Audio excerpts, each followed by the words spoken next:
তো চোৱা ইয়াত কি হৈছে যে অনুশীলনী 8.1 1 নম্বৰ কুৱেশ্যন কৈছে যে বৰ্গমূলৰ দ্বাৰা ৰুটটোৰ আনুমানিক মান 2 স্থানলৈ ওলোৱা।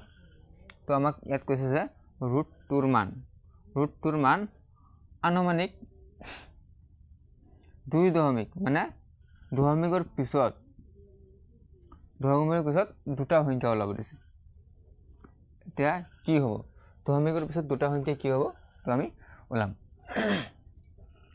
মানে কৈছে দশমিকৰ পিছত 2 মানে দশমিকৰ পিছত দুটা সংখ্যা ওলোৱা। তো চোৱা সলিউশন ইয়াত কৈছে যে 2 এতিয়া আমি দশমিকৰ পিছত জোৰকে পাতিলোঁ দুটা শূন্য পাতি লৈছোঁ।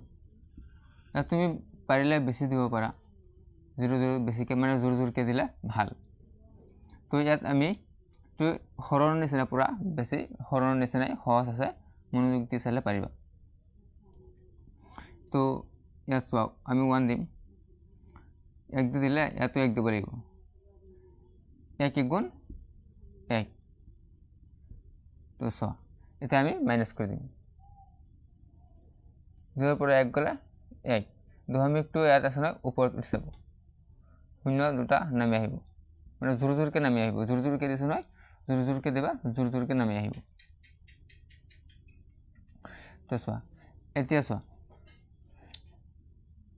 এতিয়া ইয়াত 1 দিছে নহয় ইয়াত 1 দিছে নহয়, ইয়াত যিমান দিছে ইয়াতো সিমান দিব লাগিব, সিমান দি পেলাই যোগ কৰি দিব লাগিব,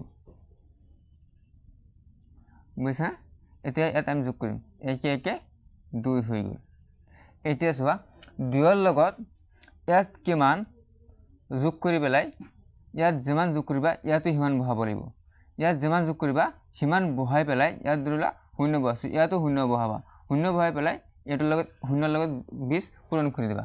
এতিয়া আমি 0 নবহাওঁ, আমি জাষ্ট দেখুৱাৰ কাৰণে দিছোঁ 0টো। এতিয়া ইয়াত কিউ সংখ্যা ল'বা, কিউ সংখ্যা ল'লে তোমাৰ এশৰ আশে পাশে যাব, মানে এশৰ আশে পাশে যাব লাগিব কি সংখ্যা ল'লে।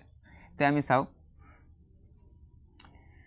2 3, ইয়াত যদি তুমি 3 দিয়া ইয়াতো 3 দিব লাগিব, 3 দি চোৱা 3 3 গুণ 9, 3 2 গুণ 6, 69, বহুত তলত এশৰ বহুত তলত পৰি গ'ল ন। তো আমি 4 দি চাওঁ 2 4, ইয়াত তুমি যদি 4 দিয়া তেনেহ'লে ইয়াতো 4 দিব লাগিব, তো 4 দি আকৌ পূৰণ কৰিব লাগিব, ইয়াত যদি তুমি 4 দিয়া ইয়াতো 4 দিব লাগিব, 4 দি পেলাই আকৌ এই 4 দি এই 24ক পূৰণ কৰিব লাগিব। 4 4 গুণ 16, 16ৰ 6 উকুলিল 1, 4 2 গুণ 8 আৰু 1 9, 96 হয় নহয়, ওচৰতে গৈছে প্ৰায়। তো 96 এতিয়া আমি মাইনাছ কৰি দিম, সেম ডিজিটত আহি আছে, মাইনাছ কৰি দিম, বুজিছেনে?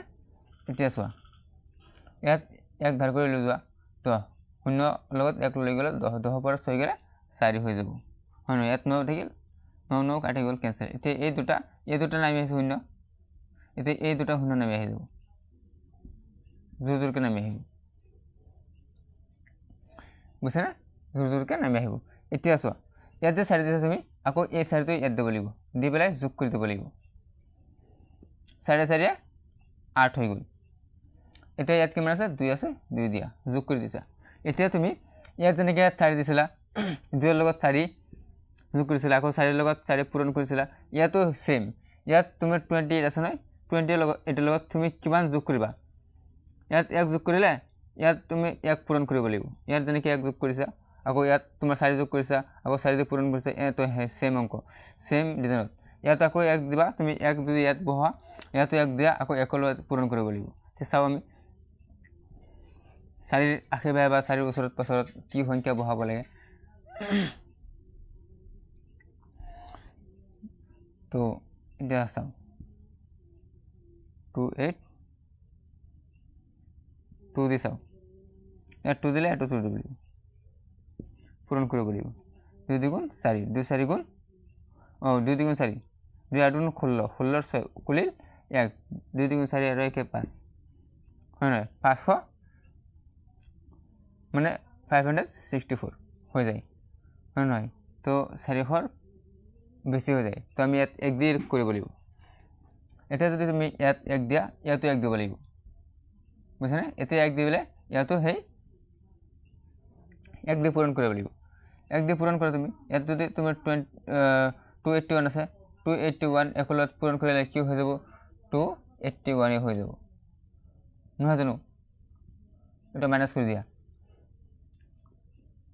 এতিয়া আমাৰ কি কৈছে যে দশমিকৰ পিছত দুটা মানে সংখ্যা ওলাব দিছে দশমিকৰ পিছত √2ৰ মান দশমিকৰ পিছত দুটা সংখ্যা ওলাব দিছে তো আমি দুটা সংখ্যা কি ওলাইছো 1.41 তো দশমিকৰ পিছত যেহেতু আমাৰ দুটা সংখ্যা ওলাব দিছে আমি দুটা সংখ্যা ওলাই লৈছো আৰু আমাৰ ইপিনে পূৰণ ভাজক বা হৰণ কৰিব নালাগে আমাৰ ইমানখিনি হ'লে হৈ যাব যথেষ্ট হৈ যাব তো এটো আসলে আমার কোশ্চেন নম্বর 1 এর অ্যান্সার